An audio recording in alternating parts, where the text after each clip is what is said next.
একাত্তরে পেয়ারাবাগান এলাকার মূর্তিমান আতঙ্ক ছিল শর্ষিনার পীর মাওলানা আবু জাফর সালেহ। পাকিস্তানিদের আশীর্বাদ পুষ্ট এই পীরের অনুসারীরা পেয়ারাবাগানে আশ্রয় নেওয়া সাধারণ মানুষের উপর চালিয়েছিল নির্মম নির্যাতন।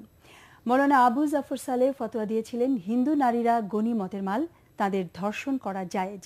মুক্তিযুদ্ধের পর গ্রেফতার হলেও আজ পর্যন্ত এই পীর পরিবার একাত্তরের কর্মকাণ্ডের জন্য ভুল স্বীকার করেননি।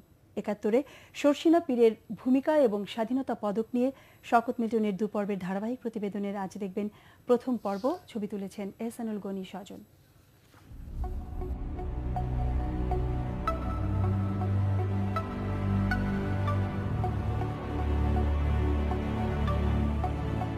সন্ধ্যা নদীরও সেসব দিনের কথা স্মরণে এলে বুক যেন কাঁপতে থাকে ভয়ে। এই নদীর জল যুগ যুগ ধরে গোপন রেখেছে সেই সব স্মৃতি, আর এই এলাকার মানুষের কাছে সেই সব স্মৃতি যেন দুঃস্বপ্ন। মুক্তিযুদ্ধের সময় স্বরূপকাঠি শর্ষিনার পীর মাওলানা আবু জাফর সালেহ এবং তার বাহিনীর নির্মমতার স্মৃতি তাই স্মরণ করতে চান না এসব এলাকার মানুষ।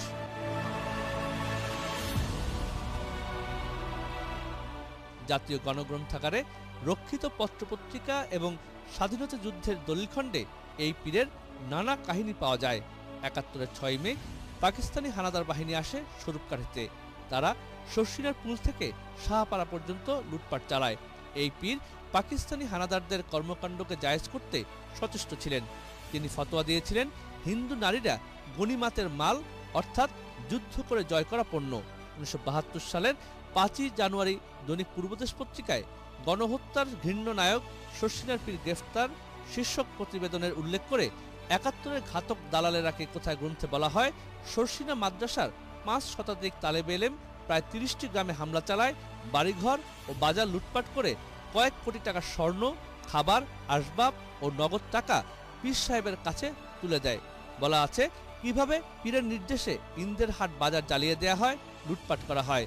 তার সহায়তায় আটঘর কুরিয়ানা সহ আশেপাশের গ্রামগুলোতে হামলা করে পাকিস্তানি হানাদার ও পীরের মাদ্রাসার ছাত্ররা। মাওলানা আবু জাফর সালের আরও সব নির্মম কাহিনী জুড়ে রয়েছে বাংলাদেশের মুক্তিযুদ্ধের দলিল খণ্ডে। দলিলের ৮ম খণ্ডে শর্ষিনার পীরের বাহিনীর কাহিনী বর্ণনা রয়েছে। বরিশালের মুক্তিযুদ্ধের প্রত্যক্ষদর্শী এবং মুক্তিযোদ্ধারাও ভয়াবহ বর্ণনা দিয়েছেন এই পীরের নানান কর্মকাণ্ডের।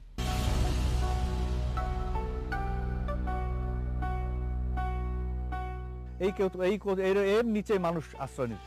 এর মধ্যেই তাদের লোকেরা মাছ ধরা কোচ দিয়া এরকম কোপাইতো, কোপাই তাদের উঠাইতো।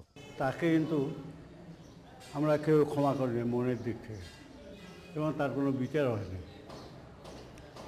২২-২৩ মান বোধহয় জেলে ছিল, তার পা ধোয়া পানি খেয়েছে না আওয়ামী লীগের লোকেরা, জানি সব। যাই হোক, সে একটা কথাই তামার। শর্ষিনার পীর পাকিস্তানিদের কাছে এতটাই বিশ্বস্ত ছিলেন, মুক্তিযোদ্ধাদের হামলায় পিছু হটা পাকিস্তানিরা স্থানীয় থানাকে নিরাপদ রাখতে সরিয়ে নেয় পীরের আস্তানায়। পীরের বাড়িতেই ছিল জল্লাদখানা। ৭১-এ মুক্তিযুদ্ধ বিরোধী শক্তির শক্ত ঘাঁটি শর্ষিনা পীরের পতন ঘটে ১১ নভেম্বর। তিনি ৫ শতাধিক সহকর্মী সহ আত্মসমর্পণে বাধ্য হন, তবে বেশ কিছুদিন জেল খাটার পর বের হয়ে আসেন। এই পীর এবং পীর পরিবার ৭১-এ তাদের ভূমিকার জন্য আজ পর্যন্ত কোনো ভুল স্বীকার করেনি।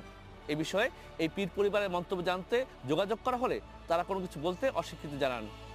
শওকত মিল্টন, এটিএন বাংলা, শহীদ বুদ্ধিজীবী স্মৃতিসৌধ, ঢাকা।